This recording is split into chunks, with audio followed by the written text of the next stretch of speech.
Hey there guys, Aaron C coming at you again today with another lesson. So today we're going to go take a little trip to the islands, okay, and do some island rhythms, okay? And we're going to take a 3-chord song, again, a 3-chord progression, and I'm going to show you some options based on beginner, based on intermediate, based on advanced, and we'll go from there. All right, so check it out. So I'm going to do an A minor, D minor, and I'm going to do an E, okay? So if you are more of the beginner, okay, you're going to stay and you're going to camp out in the lower frets. Do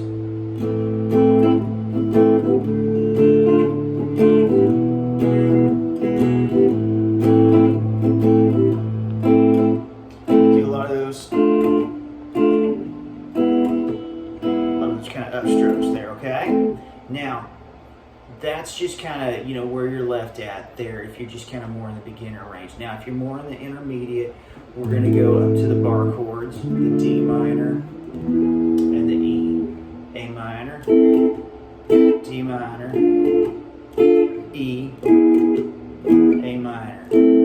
Now, you want to go one step further, we can take that E and make it this E7, A minor, D minor, E7, A minor.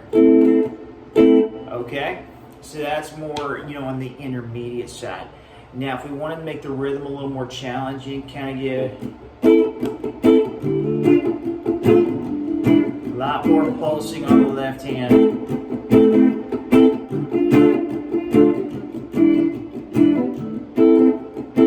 Okay? And so forth. Okay? Now, if we want to kind of have it more of a jazzier side, I would make this more of this A minor 7, D minor 7, E7.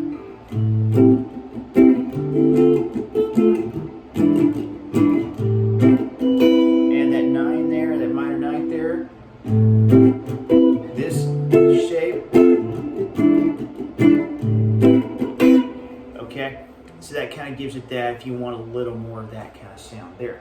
So those are some different options you can do on 3-chord progression to give it more of that island type sound. Obviously, the voicings and the rhythms play into that sort of thing. So, just a little food for thought there today, guys. Thanks so much for stopping by. If you're interested in lessons, please feel free to hit me up there. And if you have any questions, any videos you'd like to see me make, please feel free to leave those in the comments below.